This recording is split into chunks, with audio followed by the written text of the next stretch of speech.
আজকের ক্লাসে আমি পঞ্চায়েত পরীক্ষার সিলেবাস মেনে পঁচিশটি বাছাই করা জিকে প্রশ্ন করব। কমেন্টে লিখে জানাবে যে 25টার মধ্যে কটা সঠিক উত্তর তোমরা দিতে পেরেছো। যদি 15-র কম মার্কস হয় তবে তোমাদেরকে বুঝতে হবে যে তোমাদের প্রস্তুতির এখনও কিন্তু খামতি রয়েছে, তোমাদেরকে সেগুলো পড়তে হবে। তো চাকরিটা যদি এবছর পেতেই হয় তবে একটা সেকেন্ডও নষ্ট না করে খাতা পেন নিয়ে বসে পড়ুন। Let's start. মহাত্মা উপাধিটি গান্ধীজিকে কে প্রদান করেছিলেন? ঠিক আছে, মহাত্মা উপাধিটি গান্ধীজিকে কে প্রদান করেছিলেন? আমরা প্রত্যেকেই জানি মহাত্মা উপাধিটি, মহাত্মা গান্ধীকে যে মহাত্মা টাইটেল বা উপাধি যেটা, এটা কিন্তু একটা উপাধি, আমরা প্রত্যেকেই জানি। তো এটা প্রদান করেছিলেন রবীন্দ্রনাথ ঠাকুর, আমরা প্রত্যেকেই জানি। তো এর পিছনে কিন্তু একটা ছোট্ট ইনফরমেশন লুকিয়ে আছে, যেটা হচ্ছে 1915 সালে। আমরা জানি যে 1915 সালে মহাত্মা গান্ধী দক্ষিণ আফ্রিকা থেকে ভারতে এসেছিলেন, রাইট? তো মহাত্মা গান্ধী যখন দক্ষিণ আফ্রিকা থেকে ভারতে আসেন এই 1915 সালে, তখন তার মহান কাজকে সম্মান জানানোর জন্য রবীন্দ্রনাথ ঠাকুর তাকে এই যে মহাত্মা যে টাইটেল বা মহাত্মা যাই বলো, মহাত্মা বা মানে যেটার অর্থ হচ্ছে অ্যাকচুয়ালি মহান আত্মা, তো এই উপাধিতে ভূষিত করেছিলেন। ঠিক আছে, ক্লিয়ার প্রত্যেকের কাছে? তো এই উপাধিটি যখন তিনি দিলেন রবীন্দ্রনাথ ঠাকুর মহাত্মা গান্ধীকে, তখন গান্ধীজি রবীন্দ্রনাথ ঠাকুরকে কি বলে শ্রদ্ধা করেছিলেন বা কি বলে জবাব দিয়েছিলেন বলো তো?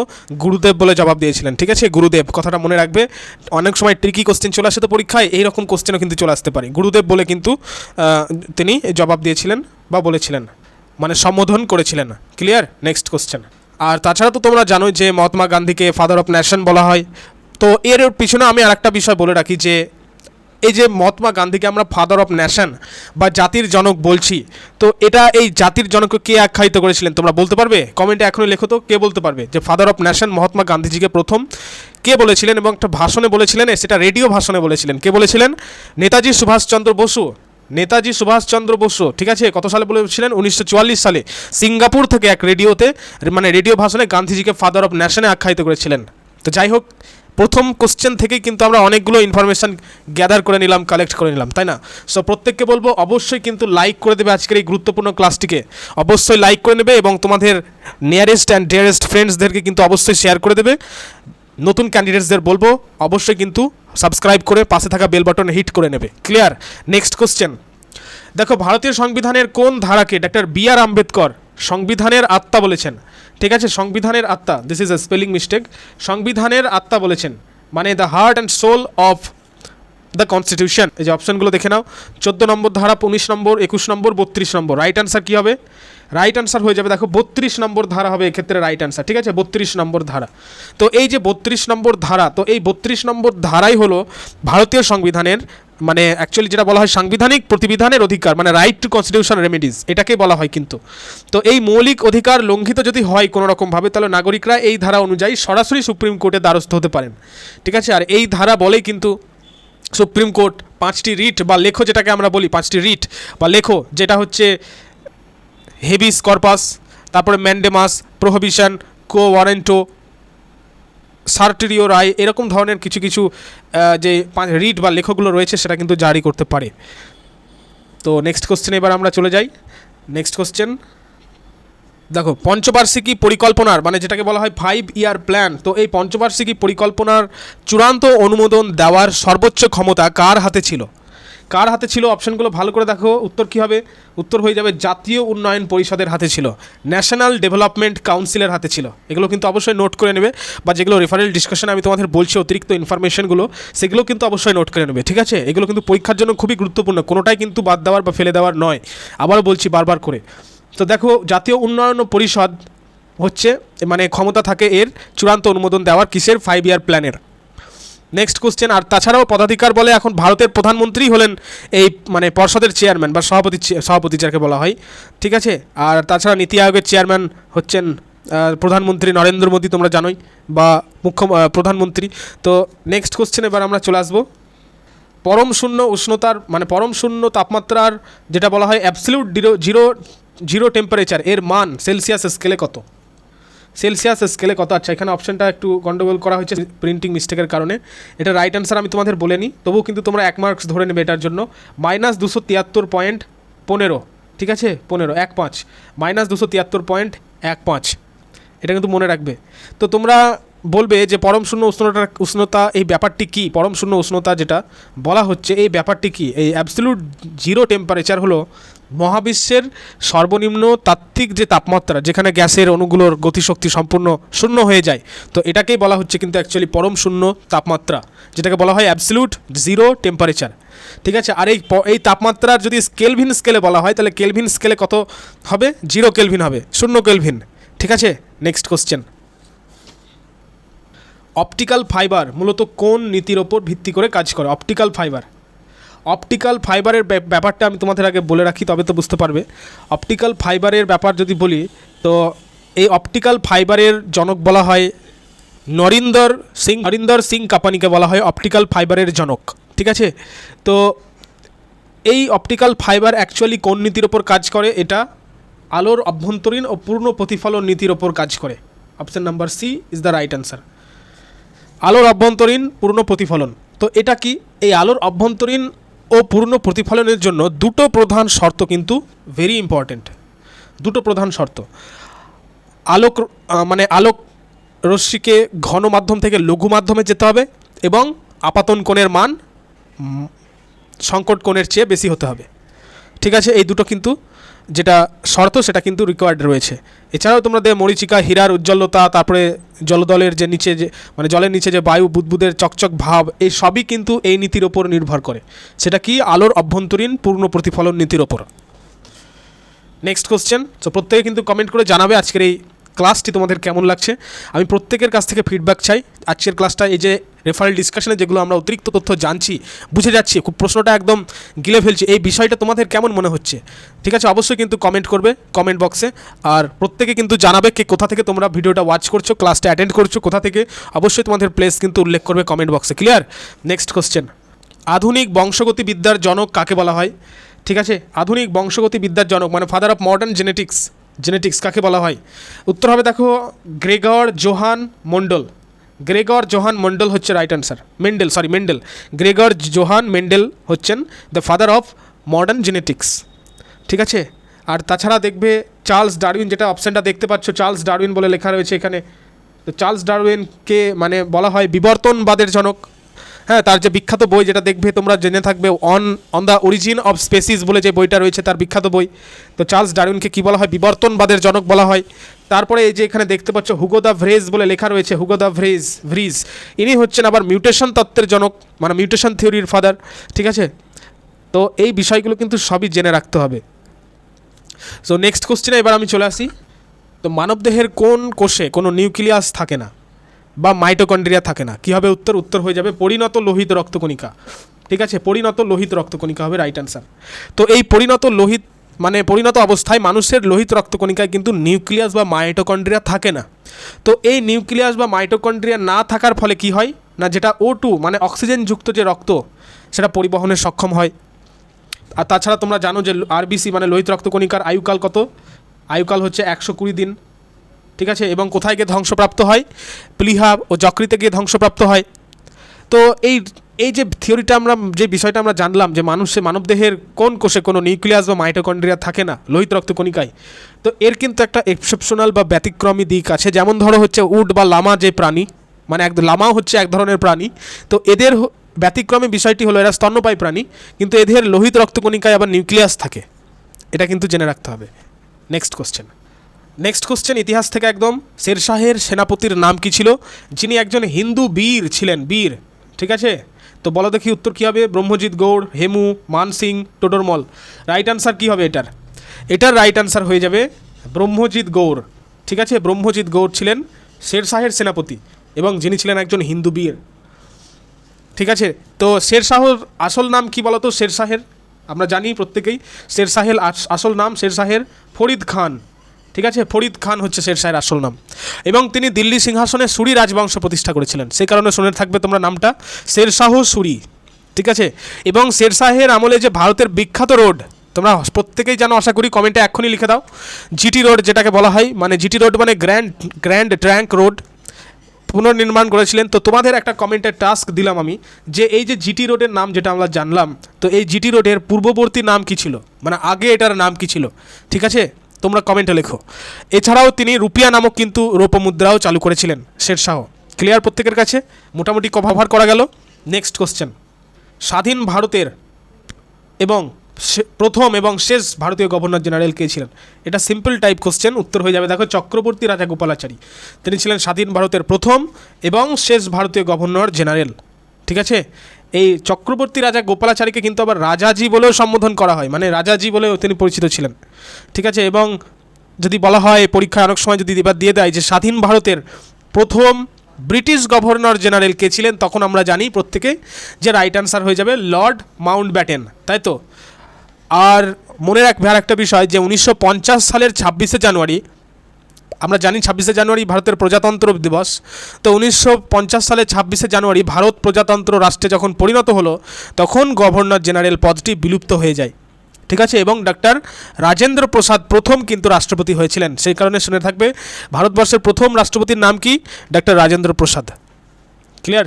নেক্সট কোশ্চেন, ভারতের কোন রাজ্যে প্রথম পঞ্চায়েতি রাজ এবং পৌরসভা দুটি ব্যবস্থায় একসাথে পূর্ণভাবে কার্যকর করা হয়েছিল? বলো দেখি। অনেকে কিন্তু রাজস্থান আনসার করে দেবে, কিন্তু তা না। ঠিক আছে, এমনটা নয়। তো উত্তর কী হবে? উত্তর হয়ে যাবে দেখো অন্ধ্রপ্রদেশ হবে এক্ষেত্রে রাইট অ্যান্সার, অন্ধ্রপ্রদেশ। ঠিক আছে, অন্ধ্রপ্রদেশ। সালটা মনে রাখতে হবে, সেটা ছিল 2রা অক্টোবর, মানে 2 অক্টোবর। ওসি লিখলাম আমি, মানে অক্টোবর লিখে নেবে, তোমরা নোট করে নেবে খাতায়। আর সালটা ছিল 1959। তো এই দিনে কিন্তু যেটা তোমার ভারতের পঞ্চায়েত রাজ এবং পৌরসভা দুটো একসাথে চালু হয়েছিল। আর তাছাড়াও কিন্তু এই সালে রাজস্থানের নাগর জেলায় প্রথম পঞ্চায়েতি রাজ ব্যবস্থা চালু হয়েছিল। ঠিক আছে, এই কারণে বললাম অনেকে প্রথমে দুম করে রাজস্থান করে দেবে, কারণ দুটো ব্যবস্থা। কারণ রাজস্থান কেন হবে না? রাজস্থান হবে না তার কারণ হচ্ছে রাজস্থানে শুধুমাত্র প্রথম পঞ্চায়েতি রাজ ব্যবস্থা চালু হয়েছিল। এবার যদি পরীক্ষায় দিয়ে দেয় যে পঞ্চায়েত ব্যবস্থা মানে পঞ্চায়েতি রাজ প্লাস পৌরসভা দুটো ব্যবস্থা একসাথে চালু করা হয়েছিল কোথায়? অন্ধ্রপ্রদেশে। যদি পরীক্ষায় দিত কেবলমাত্র পঞ্চায়েতি রাজ প্রথম চালু করা হয়েছিল কোথায়? রাজস্থানে। রাজস্থানের কোথায়? নাগৌর জেলায়। ঠিক আছে, ক্লিয়ার প্রত্যেকের কাছে এবার আশা করি। নেক্সট কোশ্চেন, বলবন্ত রায় মেহতা কমিটির সুপারিশে জেলা পরিষদের সভাপতি হিসেবে কাকে রাখার কথা বলা হয়েছে? কাকে রাখার কথা বলা হয়েছে? অপশনগুলো ভালো করে দেখো, উত্তর কী হবে? উত্তর হয়ে যাবে এটার ডিস্ট্রিক্ট কালেক্টর, মানে সংশ্লিষ্ট জেলার জেলা শাসক। ঠিক আছে, মানে 1957 সালে যখন বলবন্ত রায় মেহতা কমিটি সুপারিশ করলো, কি সুপারিশ করেছিল? যে জেলা স্তরের সর্বোচ্চ প্রশাসনিক কর্মকর্তা, অর্থাৎ যাকে বলা হচ্ছে জেলা শাসক, মানে তোমরা ডিএম বলতে পারো, ডিস্ট্রিক্ট ম্যাজিস্ট্রেট বলতে পারো, বা ডিস্ট্রিক্ট কালেক্টরও বলতে পারো। তো এই জেলা শাসকই হবেন জেলা পরিষদের চেয়ারম্যান বা সভাপতি, যাতে প্রশাসনিক সমন্বয়টা বজায় থাকে ভালো। ঠিক আছে, তবে বর্তমান পশ্চিমবঙ্গের মতো রাজ্যগুলোতে যে জেলা পরিষদের সভাপতি একজন নির্বাচিত প্রতিনিধি হন, এটা কিন্তু মনে রাখবে। নেক্সট 12 নম্বর কোশ্চেন, তোমরা কিন্তু ফাইনালি বলবে যে অ্যাকচুয়ালি তোমরা আউট অফ 25 কত মার্কস স্কোর করতে পেরেছো। অবশ্যই কিন্তু জানাবে, ঠিক হোক কম হোক বেশি হোক, অবশ্যই কিন্তু সঠিকটা জানাবে। এবং প্রত্যেকে কিন্তু ফিডব্যাক দেবে, কমেন্ট বক্সে জানাবে আজকের ক্লাসটি থেকে তোমরা কেমনভাবে শিখতে পারছো, ক্লাসটা তোমাদের কেমন লাগছে, এবং আগামী দিনে ক্লাসটাকে কিভাবে বেটার করা যায় এই বিষয়টাকেও কিন্তু তোমাদের বলতে হবে। যদি কোনো রকম ডাউটস থাকে কোনো টপিকের ওপর, অবশ্যই কিন্তু কমেন্টে লিখবে। আর প্রত্যেককে বলবো আবারও লাইক করে দিও, এবং পারলে হাইপ করে দাও ভিডিওটা একবার। যদি লাইকের পর তোমাদের হাইপ অপশান আসে, অবশ্যই কিন্তু একটু হাইপ করবে, কারণ দেখো আমি তোমাদের সাহায্য করছি, তোমাদেরকে নোটসগুলো বুঝিয়ে যেভাবে দিচ্ছি তাতে করে আশা করি তোমরা কিন্তু খুবই উপকৃত হবে। তো তোমাদের দিক থেকে একটা ছোট্ট হেল্প কিন্তু আমারও প্রয়োজন। ঠিক আছে, তো প্রত্যেককে কিন্তু বলবো লাইক করে দেবে, এবং লাইকের পর হাইপ অপশান থাকলে হাইপ করে দেবে। ঠিক আছে, কমেন্ট করে জানাবে কেমন লাগছে ক্লাসটি, এবং ফাইনাল স্কোর তো অবশ্যই জানাবে প্রত্যেকে। আর কে কোথা থেকে অ্যাটেন্ড করছো ক্লাসটি অবশ্যই কমেন্টে লিখে জানাবে। দেখুন নেক্সট কোশ্চেনে চলে আসি। 73তম সংবিধান সংশোধনী আইনের কোন ধারা অনুযায়ী রাজ্য আইনসভা পঞ্চায়েতকে কর, শুল্ক, টোল এবং ফি ধার্য ও সংগ্রহের আইনি ক্ষমতা প্রদান করতে পারে? অপশানগুলো ভালো করে দেখো, এটা একটু টাফ ধরনের কোশ্চেন। তো এটা রাইট অ্যান্সার হয়ে যাবে অপশান নাম্বার এ, মানে 243 নম্বর ধারা। তো আমাদেরকে যে বিষয়টা জানতে হবে যে 243 নম্বর ধারা অ্যাকচুয়ালি কী বলে। তো জেনে রাখবে 243 নম্বর আর্টিকেল পঞ্চায়েতগুলির আর্থিক স্বনির্ভরতার জন্য গুরুত্বপূর্ণ। কোন বিষয়টির ওপর গুরুত্বপূর্ণ? পঞ্চায়েতগুলির আর্থিক স্বনির্ভরতা, মানে আর্থিক দিক থেকে পঞ্চায়েত নিজেই নিজের ওপর নির্ভরশীল এই বিষয়টা। কারণ একটি রাজ্য সরকারকে পঞ্চায়েতের তহবিল যেটা বলা হয়, মানে consolidated fund of the state, তো এটা গঠন এবং কর আদায়ের যে আইনি ক্ষমতা এটা দেওয়ার কিন্তু অধিকার দেয়।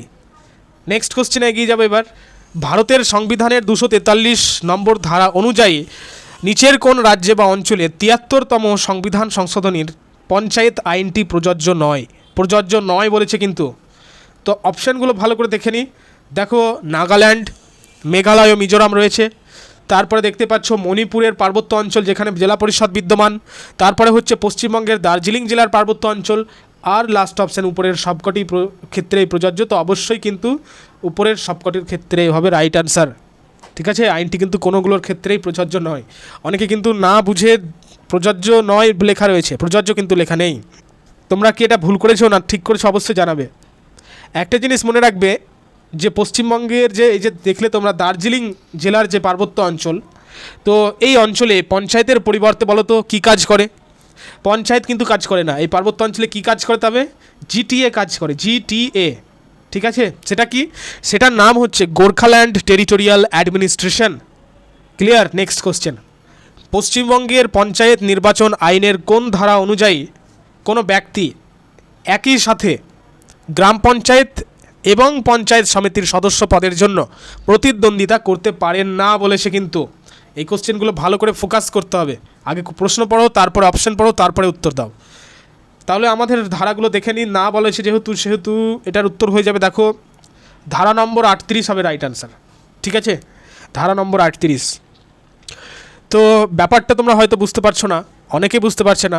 আমি বলি ভালো করে শোনো যে পশ্চিমবঙ্গের যে পঞ্চায়েত নির্বাচন আইন, তো সেই আইন অনুযায়ী একজন প্রার্থী মানে একজন ক্যান্ডিডেটস একই সাথে পঞ্চায়েতের একাধিক স্তর, পঞ্চায়েতের কী কী স্তর তোমরা তো জানোই, গ্রাম পঞ্চায়েত, পঞ্চায়েত সমিতি, এরকমগুলো রয়েছে, 3টে স্তর রয়েছে। তো এই একাধিক স্তরে প্রতিদ্বন্দ্বিতা করতে পারেন না। যদি তিনি 2টি স্তরেই মনোনয়নপত্র জমা দেন তবে তার মনোনয়ন বাতিল হয়ে যেতে পারে। ক্লিয়ার এবার প্রত্যেকের কাছে? কোনো ডাউটস থাকলে অবশ্যই কিন্তু কমেন্টে জানাবে। ঠিক আছে, নেক্সট কোশ্চেন। ভারতের স্থানীয় স্বায়ত্তশাসন ব্যবস্থার ইতিহাসে কোন কমিটিকে committee on administration arrangements for rural development, যেটাকে কার্ড বলা হয়, সেটা বলা হয়ে থাকে? কোনটা হবে? এটার উত্তর দেখো, উত্তর হয়ে যাবে অপশন নাম্বার বি, অর্থাৎ GVK রাও কমিটি। ঠিক আছে, এই যে তোমরা দেখতে পাচ্ছ কার্ড, যেটার পুরো নাম বললাম কি, আবারও বলে দিচ্ছি।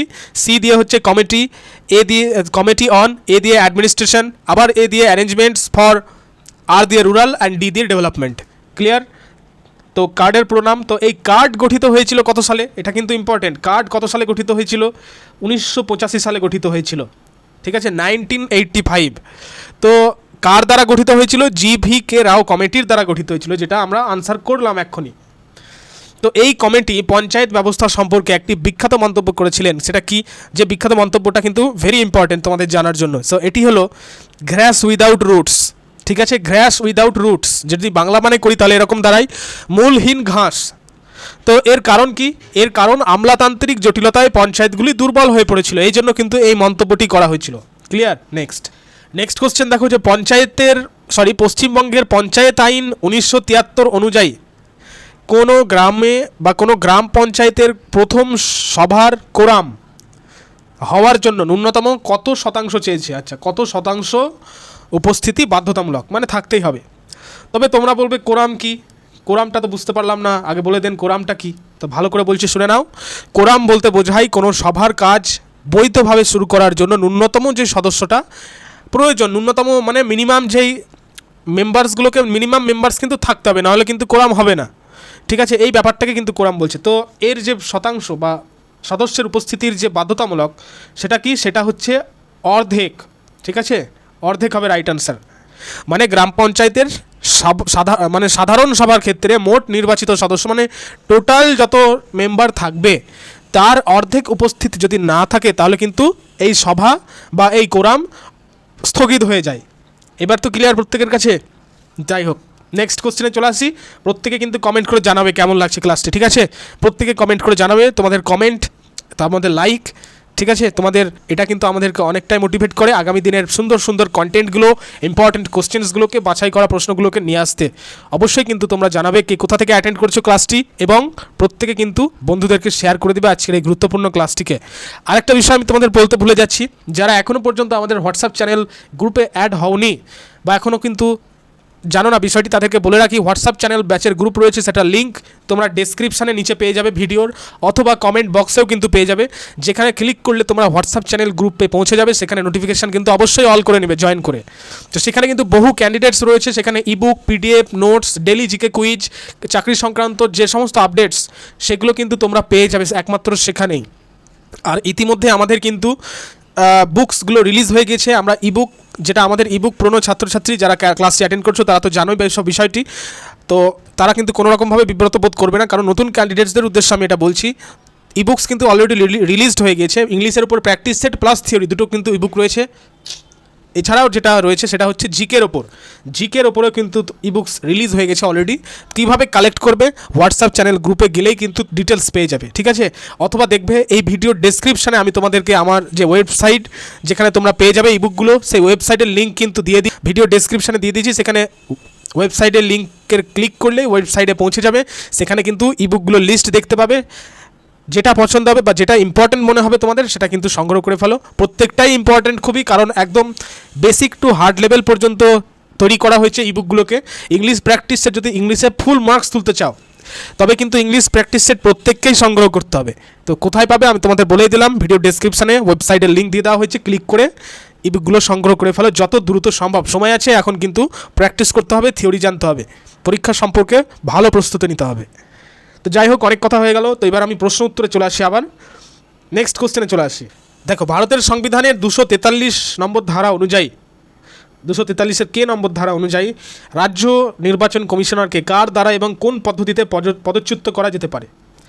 ঠিক আছে, অপশান 4টে রয়েছে, 4টে অপশান দেখে নাও। সংশ্লিষ্ট রাজ্যের রাজ্যপাল দ্বারা সরাসরি, আচ্ছা সরাসরি তো হবে না। তারপরে হচ্ছে হাইকোর্টের বিচারপতির পদচ্যুতির মতো একই পদ্ধতি, একই কারণে, ঠিকই আছে। অপশান নাম্বার বি হবে রাইট আনসার, ঠিক আছে? এগুলো কিন্তু কোনোটাই হবে না, অপশান নাম্বার বি হচ্ছে রাইট আনসার। নেক্সট, পঞ্চায়েতি রাজ প্রতিষ্ঠানগুলোর আর্থিক অবস্থা পর্যালোচনার জন্য গঠিত যে স্টেট ফাইন্যান্স কমিশন, এটি কী ধরনের সংস্থা? দেখো, এটি হচ্ছে একটি সাংবিধানিক সংস্থা, মানে যেটাকে বলা হয় কনস্টিটিউশনাল বডি, ঠিক আছে? কনস্টিটিউশনাল বডি বলা হয় এটাকে। তো এই সাংবিধানিক সংস্থা কত নম্বর ধারা অনুযায়ী বলো তো? 243, তোমরা জানোই। তো প্রতি 5 বছর অন্তর রাজ্যের রাজ্যপাল এই কমিশন কিন্তু গঠন করেন, যা রাজ্য এবং পঞ্চায়েতগুলির মধ্যে করের অংশ বন্টনের সুপারিশ করে। ক্লিয়ার? নেক্সট, ভারতীয় সংবিধানে 243 নম্বরের যে ধারা অনুযায়ী পঞ্চায়েতের হিসাব বা অডিট অ্যাকাউন্টস করার চূড়ান্ত নিয়ম ও আইন প্রণয়নের ক্ষমতা কার হাতে ন্যস্ত? উত্তর হবে, দেখো, উত্তর হয়ে যাবে অপশন নাম্বার বি, অর্থাৎ সংশ্লিষ্ট রাজ্যের আইনসভা বা বিধানসভা, ঠিক আছে? আইনসভা বা বিধানসভা। কারণ দেখো, সংবিধানে স্পষ্টভাবে একদম বলা হয়েছে যে প্রতিটি রাজ্যের যে স্টেট লেজিসলেচার থাকবে, মানে আইনসভা থাকবে, এই আইনসভা আইন প্রণয়ন করে ঠিক করবে যে কিভাবে এবং কোন পদ্ধতিতে পঞ্চায়েতগুলির আয় ব্যয়ের হিসাব নিরীক্ষণ বা অডিট করা হবে। ক্লিয়ার? নেক্সট কোশ্চেন, পশ্চিমবঙ্গের ত্রিস্তরীয় পঞ্চায়েত ব্যবস্থায় মহিলাদের জন্য মোট আসনের 50% সংরক্ষণের ঐতিহাসিক নিয়মটি কত সালে সংশোধনী আইনের মাধ্যমে কার্যকর করা হয়েছিল? দেখতেই পাচ্ছ তোমরা, ভেরি ইম্পর্ট্যান্ট এবং যথেষ্ট হার্ড, ঠিক আছে? এগুলো যদি তোমাদের করতে হয় তোমাদের জিকে ইবুক পড়তে হবে, যেটা আমরা অলরেডি রিলিজ করে দিয়েছি, ওয়েবসাইটের লিঙ্ক ডেসক্রিপশনে পেয়ে যাবে ভিডিওর, ঠিক আছে? তো যাই হোক, ওদিকে যাচ্ছি না। 2010 সাল হবে এটা রাইট অ্যান্সার। অপশানগুলো দেখো, 2010 সাল হবে এটা রাইট অ্যান্সার। ক্লিয়ার?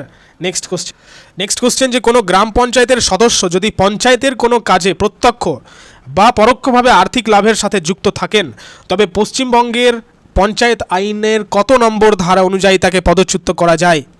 উত্তর কী হবে? উত্তর হবে, দেখো, 45 নম্বর হবে না, 30 নম্বর ধারাও হবে না, 20 নম্বরও হবে না, ধারা নম্বর 11 হবে রাইট অ্যান্সার। ধারা নম্বর 11 হবে রাইট অ্যান্সার। এক্ষেত্রে তোমরা জেনে থাকবে বা অনেকে হয়তো জানো যে কনফ্লিক্ট অফ ইন্টারেস্ট বলে একটি থিওরি রয়েছে এক্ষেত্রে। তো ব্যাপারটা একটু বুঝিয়ে বলি, কনফ্লিক্ট অফ ইন্টারেস্ট বলে যে থিওরিটা রয়েছে সেটা অ্যাকচুয়ালি স্বার্থের সংঘাত বলা হয় তাকে, ঠিক আছে? পঞ্চায়েতের কোনো লাভজনক কাজের সাথে যুক্ত থাকা একজন নির্বাচিত প্রতিনিধির জন্য এটা একটা বেআইনি ব্যাপার। তো ধারা নম্বর 11 অনুযায়ী যদি দোষী প্রমাণিত হয় তাহলে তার সদস্য পদ কিন্তু বাতিল করা হবে, ঠিক আছে? নেক্সট, কোশ্চেন নাম্বার 22, সংবিধানের 73তম সংশোধনী অনুযায়ী গ্রাম সভার বলতে নির্দিষ্টভাবে কোনো এলাকা বা কোন এলাকা বা ব্যক্তিদের বোঝায়? অপশানগুলো ভালো করে দেখো, এটার উত্তর হয়ে যাবে অপশান নাম্বার বি, মানে গ্রাম পঞ্চায়েত এলাকার ভোটার তালিকায় নাম নথিভুক্ত সমস্ত ব্যক্তির, ঠিক আছে, তোমরা বলবে গ্রাম সভাটা সম্পর্কে যদি একটু বলতেন। তো দেখো, গ্রাম সভা হলো ভারতীয় স্বায়ত্তশাসনের ভিত্তি বা প্রত্যক্ষ গণতন্ত্রের একটা শ্রেষ্ঠ উদাহরণ, যেটাকে বলা হয় গ্রাম সভার, যেটাকে বলা হচ্ছে ডিরেক্ট ডেমোক্রেসি। ঠিক আছে, গ্রামের সকল প্রাপ্তবয়স্ক মানুষ গ্রাম সভার সদস্য নন, কেবল যাদের নাম ভোটার তালিকায় নথিভুক্ত আছে তারাই একমাত্র বৈধ সদস্য, এটা তো তোমরা জানোই। নেক্সট কোশ্চেন, পঞ্চায়েত স্তরে গঠিত সোশ্যাল অডিট কমিটির এর মূল কাজ কোনটি? কাজগুলো দেখে নিই। প্রথমে বলা হচ্ছে যেটা, যে অপরাধ মামলার বিচার করা না, পঞ্চায়েতের বাজেট তৈরি, এখন হচ্ছে না, এটা হবে না। পঞ্চায়েতের বিভিন্ন উন্নয়নমূলক কাজের স্বচ্ছতা ও খরচের সামাজিক মূল্যায়ন করা, অবশ্যই অবশ্যই অপশন নাম্বার বি হবে রাইট অ্যান্সার। নতুন কর ট্যাক্স নির্ধারণের কাজ না।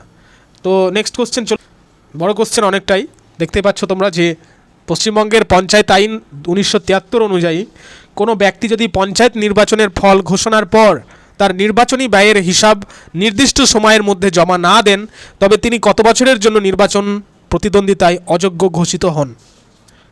আচ্ছা, কত বছরের জন্য? অপশানগুলো দেখি। 6 বছর না, 5 বছর না, অপশান নাম্বার বি হবে রাইট অ্যান্সার। ঠিক আছে, 3 বছরের জন্য হবে। মানে পঞ্চায়েত নির্বাচনের প্রার্থীদের যে ব্যয়ের যে স্বচ্ছতা, আয় না কিন্তু ব্যয়ের যে স্বচ্ছতা, এটা বজায় রাখার জন্য মানে রাজ্য নির্বাচন কমিশনের নিয়ম মেনে ব্যয়ের হিসাবটা কিন্তু জমা দিতে হয়, অডিট রিপোর্ট যেটাকে সম্ভবত বলছে। তো এই ব্যর্থ যদি হয়, মানে যদি জমা দিতে না পারে, এটা ব্যর্থ হলে আগামী 3 বছরের জন্য যে কোনো পঞ্চায়েত নির্বাচন লড়ার অধিকার কিন্তু তার কাছ থেকে কেড়ে নেওয়া হয়। Clear? Next question, and this is the last question. প্রত্যেকে কিন্তু স্কোর জানাবে, তবেই কিন্তু ভিডিওটি ছাড়বে। ঠিক আছে, অবশ্যই কিন্তু স্কোর প্রত্যেকেই জানাবে, ভালো হোক মন্দ হোক অবশ্যই জানাবে। আর প্রত্যেকে কিন্তু বললাম, আবারও বলছি, লাইক করে দেবে এবং সাবস্ক্রাইব করে নেবে। নতুন ক্যান্ডিডেটসদের বলবো আগামী দিনেও কিন্তু এরকম ধরনের ক্লাস নিয়ে আসা হচ্ছে। ইতিমধ্যে কিন্তু বহু ক্লাস অলরেডি চলে এসেছে, তোমরা জানো, বা যারা এখন অ্যাটেন্ড করোনি চ্যানেলে চলে যাও, দিয়ে অ্যাটেন্ড করো ক্লাসগুলো, ভেরি ইম্পর্টেন্ট ক্লাস সেগুলো। ঠিক আছে, আর তোমরা নিজেরাও বুঝতে পারছো যে কতটা উপকৃত হলে তোমরা আজকের এই ভিডিওটার মাধ্যমে। যথেষ্ট কিন্তু টাফ ধরনের কোশ্চেন, এবং এগুলো এই পরীক্ষায় দেখার মতো প্রশ্ন। আর এখন যে প্রশ্নগুলো হচ্ছে নতুন সরকারের সময়, এটা কিন্তু যথেষ্ট টাফ কোশ্চেন হচ্ছে। বিগত ডাব্লিউবিসিএস পরীক্ষা যেটা একটা, মানে ডাব্লিউবিসিএস পরীক্ষাটাই হলো একটা জ্বলন্ত দৃষ্টান্ত। তোমরা খবর হয়তো দেখেছো, বা যারা পরীক্ষা দিয়েছো তারা জানো বিষয়টি। তো একদম কিন্তু ডিপলি সব কিছু পড়তে হবে, না হলে কিন্তু অসম্ভব। তো লাস্ট কোশ্চেনটা যেটা বলছে যে ভারতের কোনো উপজাতীয় প্রধান বা তপশিলি অঞ্চলে পঞ্চায়েত ব্যবস্থার পরিবর্তে ঐতিহ্যবাহী গ্রাম বা উপজাতি পরিষদ আচ্ছা স্বায়ত্তশাসন পরিচালনা করে। 4টে অপশান রয়েছে, এটার উত্তর হবে, কোশ্চেনটা আরেকবার ভালো করে দেখা যাক। ভারতের কোন উপজাতীয় প্রধান বা তপশিলি অঞ্চলে পঞ্চায়েত ব্যবস্থার পরিবর্তে ঐতিহ্যবাহী গ্রাম পরিষদ বা উপজাতি পরিষদ স্বায়ত্তশাসন পরিচালনা করে। এটার উত্তর দেখো, এটা রাইট অ্যান্সার হয়ে যাবে সংবিধানের 6ষ্ঠ তপশিলভুক্ত অঞ্চল, যেটাকে বলা হচ্ছে আসাম, মেঘালয়, ত্রিপুরা, মিজোরাম। এটা হচ্ছে রাইট অ্যান্সার। ঠিক আছে, 6ষ্ঠ তপশিল মানে 6th শিডিউল যেটাকে বলা হয়, মানে যেটা উত্তর পূর্ব ভারতের যে 4টি প্রধান রাজ্য, আসাম, মেঘালয়, তারপরে ত্রিপুরা, মিজোরাম, উপজাতীয় অঞ্চলের স্বায়ত্তশাসনের জন্য স্বায়ত্তশাসিত জেলা পরিষদ গঠনের কথা বলা আছে। ঠিক আছে, তো যাই হোক, আজকের ক্লাস এখানে কনক্লুড করা হলো। প্রত্যেককে ধন্যবাদ ক্লাসটি অ্যাটেন্ড করার জন্য। আগামী ক্লাস আবার আগামী দিন আসবে, তো থ্যাংক ইউ প্রত্যেককে।